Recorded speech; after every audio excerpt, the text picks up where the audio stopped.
We've got a microphone. Let's use the microphone. Pete. Ruben, good evening. First news, sorry. Can I just ask you for your reaction to that game? Because at half-time you looked out of it.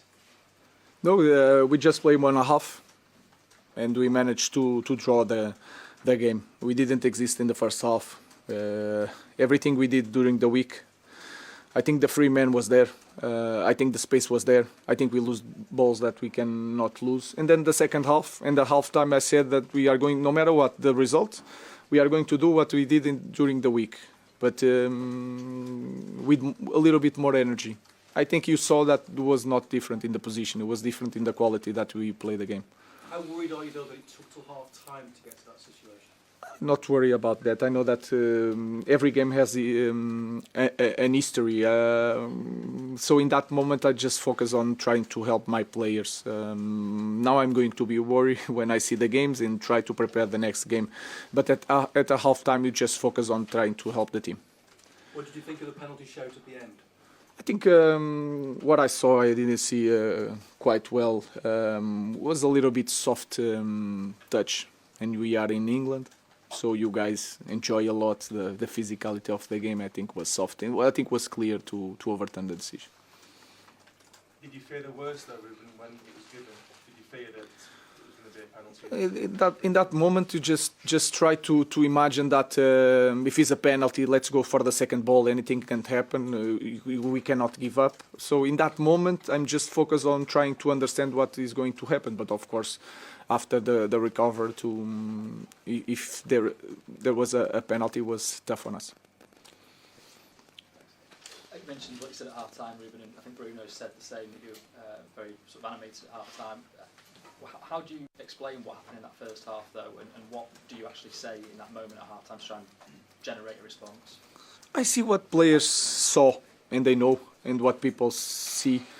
We lost a lot of balls without any pressure. We have free men. Sometimes we don't respect the positioning, and then we talk about anyone that watch a little bit Everton in this field. They know they will be really good on second balls, and the 2 goals second balls are fight in the air. So that's why you get disappointed.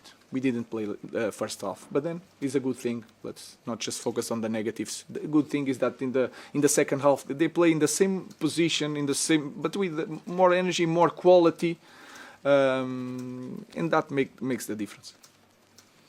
Ruben, a couple of things. Did you feel that Bruno sort of really turned the game around on his own, and did you see any signs a comeback was coming before the first goal? No, of course you feel.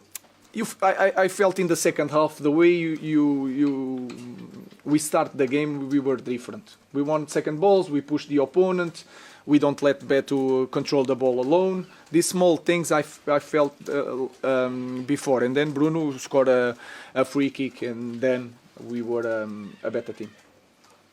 Hi Ruben, Garnacho was the only change from the team last week. He looked quite disappointed when he came into the stadium. Is he almost a victim of his own success as a substitute, that he can affect games coming on, or he felt maybe a little bit harsh that he was benched when he's at high school? There's some games that are different, and we want different things in the same position. So that's all. Garnacho will be ready for the next game, and it's a good thing to be disappointed. But like I said, we have a lot of games. In modern football, you don't have a starting 11. It's really hard, especially now. So we have a squad that we have to rotate the players, and I imagine the game, and then I imagine the characteristics of the players to try to win the game. And today, the game, I think I thought the game in a different way, to have Garnacho on the bench to change something. Hello, Ruben. Just going back to the contrast between first and second half, do you think your players are sometimes better when they feel like they have to be, that all hope is lost and it's just one last effort, and that because given that you've worked on it all week and they don't seem to respond in the first half? No, if you see the first plays, we have we lose some passes, some plays, and we lose the ball, and we have transitions against us. when we are alone in these small things, then take us the confidence to play. And then in the second half, we start the game in a different way, controlling the game, pushing the opponent, and then the team feels a little bit more confident.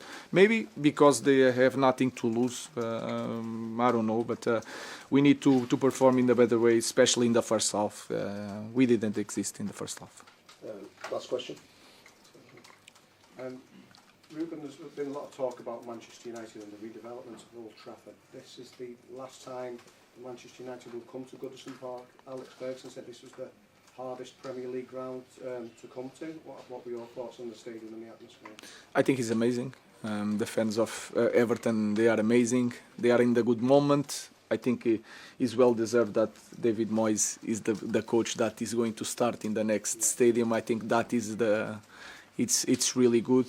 But for me, in this moment, every stadium is really difficult, especially ours with our fans supporting all the time. So my goal is just to win the next game, to give some happiness to our fans because they deserve it a lot. Thank you. Thank you. Thank you.